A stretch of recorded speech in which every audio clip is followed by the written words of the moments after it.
Hey everyone, welcome back to my YouTube channel. I am Saida and you're watching Little Much. Today we're writing another pen pal letter or creating another snail mail package, whatever you want to call it. And we're responding to Cho-Yun, I think it's how you pronounce it. I'm so sorry if I butchered it. And actually I received her letter around the same time I received two others. Only her letter actually was stamped back in September. And when I opened up the letter, I saw that she wrote down the actual letter at the end of April. So this letter must have gone through one crazy COVID journey. But I'm very happy it made it to my house eventually. And the letters or snail mail packages I exchange with Cho-Yun are always very creative, at least on her side. I try my best, of course, but I don't want to say that about myself, but she always has a very creative package, and I'm genuinely very excited to receive her packages. Not just because they are so creative, I love receiving every kind of letter or paper packages, but with hers, it's always a sort of excitement to see what she came up with. And I really love that. I also love that she has a very different style than I have. Her style is very vintage and very quirky. And although I would consider myself to be somewhat quirky, my style is a little bit more, I guess, minimalist, but not really, but I don't know, a bit more structured, probably. But I really love that unstructuredness that her packages have, and I always get really inspired by whatever she sends me. And it always really motivates me to try to be more creative and try different styles as well. The letter she sent me this time was a sort of flip book. And I really love that because it was so creative and you could open up all different sides and there was something new everywhere. And I really love that exploring that I had to go through to get everything out of the letter. And I wanted to try and mimic this. So that's what we're doing today. I hope you like seeing that. Although I do have to say it is my first time trying something like this, so perhaps it's a little bit all over the place, but well, that's how it went. So I'll show you exactly how I went about it. As always, I'm starting off my responding to a letter or creating a package by gathering all sorts of materials, papers, stickers that really matches the kind of feeling I want to go with. So today I really wanted to try a more vintage look and also a bit more randomness, I guess. The last letter I created was very much in one style. And although I really like doing that, I also like to try whatever Cho-Yun does, where she just puts everything together and it works somehow. So yeah, that's what I wanted to try today. And actually, one of the inspirations for the way I went was from this Flow paper book. So I saw these like cardboardish flowers. And very flowerish vintage looking papers and cards, and I thought these would all go together quite well, so I got them out and put them together. And I also know that Cho-Yun has a bit of darkness that she likes. Oh, well, darkness is a strange word, but like I said, she's into quirky stuff like I am, and therefore I really wanted to put in a dark element because I thought it would suit her tastes, and well, I like incorporating that.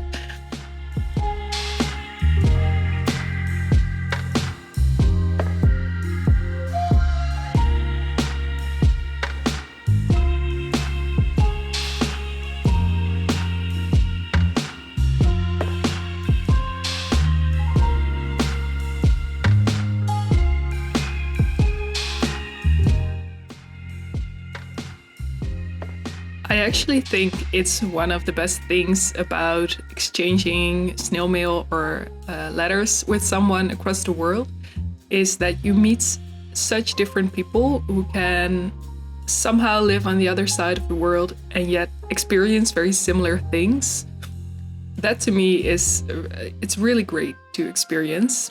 And I just love seeing the creativity of others and seeing what they came up with, what materials they used, how they used them. Yeah, it just really inspires me every time. And it gives me such energy to see this and to try and up my game, I guess. Although I don't feel this in a pressuring way. It's just I want to up my game because they inspire me. And it really motivates me to try and challenge myself, to try something new. And for me, this is also the most challenging thing about being in lockdown. It's that it's much harder to find that creativity, to inspire one another, and just try to be better, not by yourself, but because you're together, because you get inspired, because someone else has an idea that you can expand on, and the other way around, of course. And being in lockdown, being mostly at home, for me, that's much more challenging. But I do want to say that just because you're not together physically doesn't mean that you can't do something together digitally. And although it might not be exactly the same, well, there are other ways, right? And perhaps you can find different ways that you didn't know before that can help each other or can inspire each other. And not even only digitally. I would say if you are not already pen paling, get into pen paling, because just writing to people on the other side of the world, I really like writing about what they're thinking, what's going on in their lives, what's life like on the other side of the world, or not even other side. It could be just your neighboring country, or whatever you want to know. But I would say getting into pen paling and finding someone to be creative for can really help out when you're feeling down. Because maybe you are not feeling this creativity by yourself, or maybe you can't find a reason to be creative. For me, it really helps to write a letter at that stage. So when I'm really feeling blocked creatively, I really like making these pen pal packages because they give me such a rush of creativity. Because first of all, I can see what other people create, often with very little materials or very creative use of materials. And secondly, just because you created something and you feel proud of it, it was successful, or you just really like doing something for someone else, gives you such a happy feeling and such a rush that it will probably help you be more creative for you as well and feel good about yourself. And for me, at least, this is a really motivating thing. And I always come off feeling much better after I created a pen pal letter, or after I wrote a letter, created a snail mail package.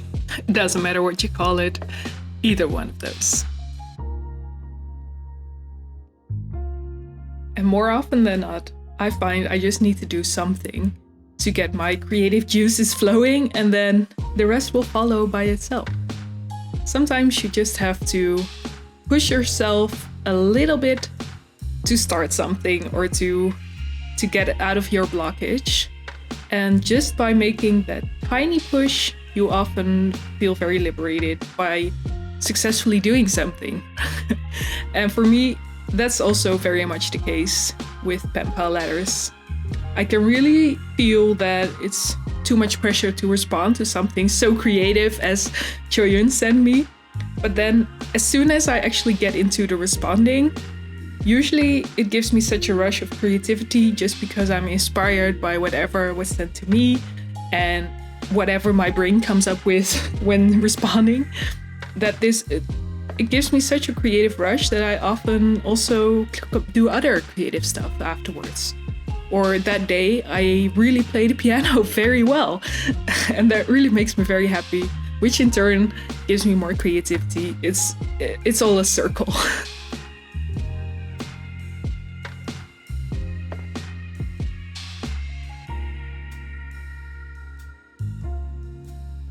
And in case you missed what I was actually doing in the video during my rambling, I spent about half an hour trying to figure out how to fold 4 papers together. 3 papers. It's 3. I spent half an hour trying to figure out how to fold these 3 papers together so it would form a sort of 3-dimensional flip book. And now I'm just decorating the inside and putting extras in little envelopes, just making it pretty.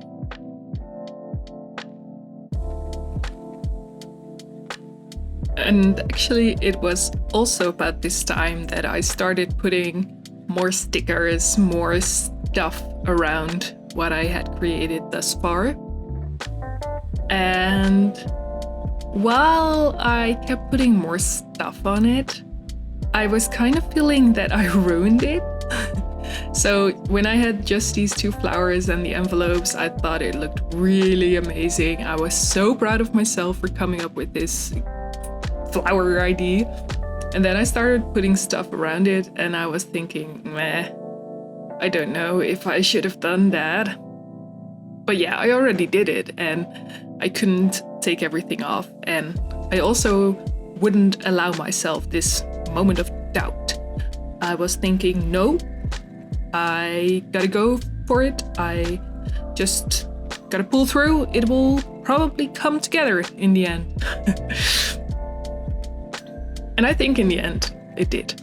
Although maybe I would have liked it more if I didn't decorate it too much. But yeah, it was too late anyway, so I had to accept it, and I sort of did, sort of didn't, but now I'm fine with it.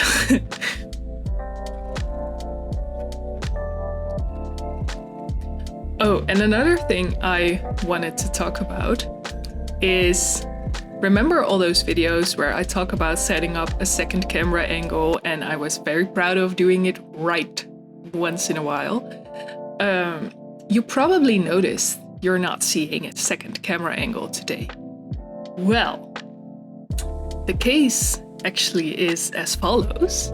I did set up a second camera angle, it did film all the footage, but okay, so I filmed this on my iPad and I filmed for 4 hours straight. Now, that file was 90 gigabytes and I could not remove it from my iPad. I'm telling you, it was a week-long struggle where I tried to remove the file.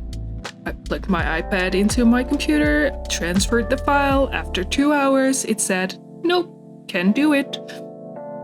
I tried everything with iTunes open, with iTunes closed, changed all the settings in the photo app, but nothing worked. And I was so frustrated by it, and I was even more frustrated because the storage of my iPad was completely filled up by this one video. And then I couldn't do anything else. I couldn't film another video where I used my iPad as a second camera angle, so I had to get this footage off my iPad.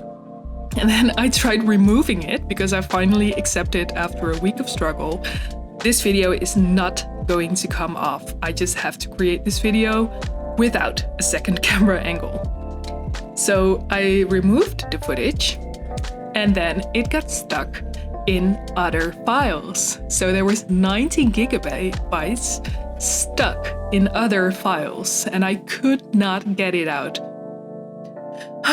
It was a struggle.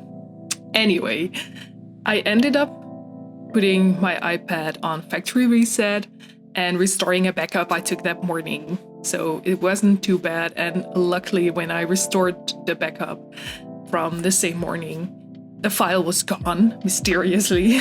But yeah, I was very happy. My iPad, it was just like nothing ever happened, except that file was finally gone. But yeah, I don't have an exciting second angle footage, so I'm sorry about that. I will try better next time. Oh, you might have seen him, but like always, Karel has again joined us. Karel is my cat, of course, which you can now see his big belly. And whenever I do something or lay paper out, he just has to lay on it. It's a thing I talked about in my last video as well, but he just has this crazy obsession with laying on papers. He actually has found a new spot to lay, which is we have a cardboard box that we saved from an online order one day, and we use it as our paper waste box. So this box, we always put all the paper or all our cardboard waste, and you have to put it in a separate container outside. But I don't like running there every day, so we save it up in one box, as I'm sure many of you do. But he has figured out that he can actually lay in this box full of papers. And he thinks it's the most comfortable place to lay ever. It looks ridiculous, I tell you. Because there's often very small bits of paper everywhere, or like toilet rolls, or just whatever paper waste a household has. And he just lays in it like it's the most comfortable place to lay. It's quite funny.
The actual letter I wrote to Choyun actually went into this separate envelope that I put in my pocket of everything so that she may find it when she rifles through. I think it's a funny idea.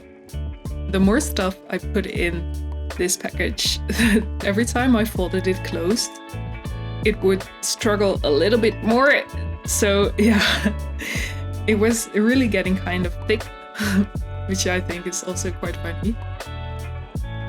But with my letter inside, it's now really almost finished. So I just worked on decorating the outside of it when it's all folded up. So it's also something to look at when you haven't unfolded it yet. And I mostly took it in the same style as the way I decorated the inside. So with one of those flowers and just some crazy stuff. And then I thought maybe I would wrap it in this wrapping paper I had, but it got a little bit too crazy altogether, so I decided against it.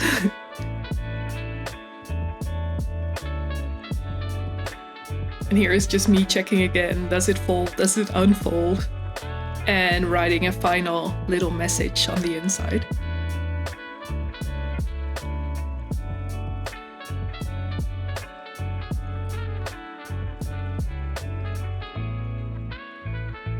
And then I figured, well, it's not gonna stay closed by itself because it's so thick.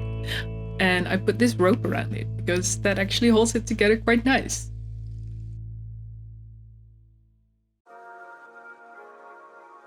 So here, let me show you how it actually works. I cannot explain to you how I folded it all, but I'm sure you can figure out something similar if you want to create something like this. So like I said, there's all different kinds of packages and things to unwrap on every fold you make. So I think that's really fun. It's really an exploration, right? To open this. And I hope Choyun really likes it.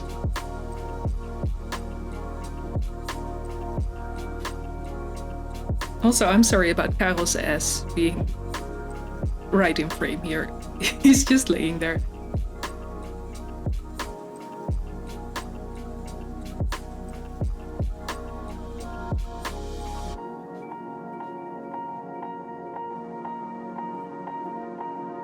And finally, we're of course onto the envelope itself.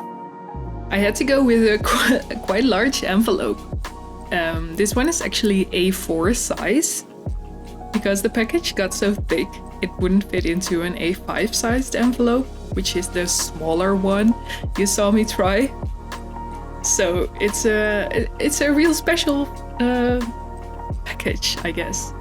But it's fine. It doesn't matter in costs, it still will fit through a letterbox. And I had this envelope laying around actually, so it's quite okay.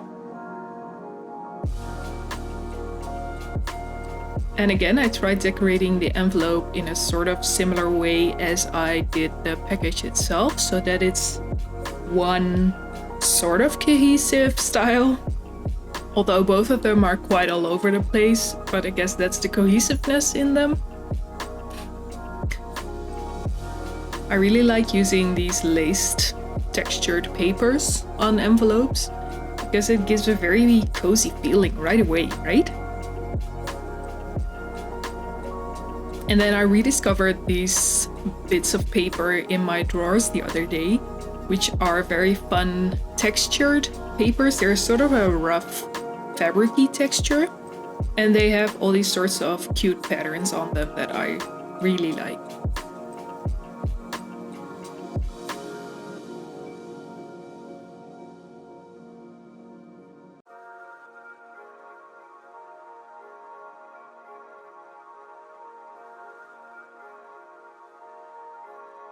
Something that actually frustrates me quite a bit with decorating envelopes is that very often the things I put on the envelopes don't stick. So I have these washies or these stickers that are very cheap, and I got them from a Chinese store you all know, but they just don't stick. And it can really frustrate me because when you stick them on, it looks great. And then 5 seconds later, you can already see them peeling off slightly. And what I most of the time end up doing is just getting regular tape, like transparent tape, and covering everything with it so that it will actually survive the journey to whichever country you're sending your mail to. And I'm thinking that if you would use these tapes or stickers in a bullet journal, perhaps the slight stickiness would be a good thing because you will easily be able to remove them and replace them. But for all other uses, the very not so sticky stickiness, well, that's really not that useful and it's quite bothersome. So here you see me weighing the envelope because, well, as always, you have to post a certain amount of stamps according to the weight. And this time, actually, the weight was so big that I would have to put very many stamps. And also, we're not actually allowed to send anything other than paper through actual mail anymore. So instead of putting stamps, I decided to put an actual label, because I also put rope on the package and I was afraid it was gonna be held up in customs. So I just bought one of the labels online with the correct weight, and I put that on it instead of stamps. And although a shipping label is not as fun as a large collection of stamps, that way I'm pretty sure it won't be held up in customs and it won't take 5 months to arrive in Korea. Hopefully, crossing my fingers. And that's actually this package done already. Or I say already, but it took me 4 hours in real life. So it took a while. It's getting dark out, as you can probably tell. So yeah. But I'm really happy with this. It's a very different style than my usual go-to. So it was a challenge. I hope you liked this video. And if you did, please leave a like. And if you want to see more, check out my channel and subscribe. So thank you very much for watching. And I'll see you next time. Bye bye!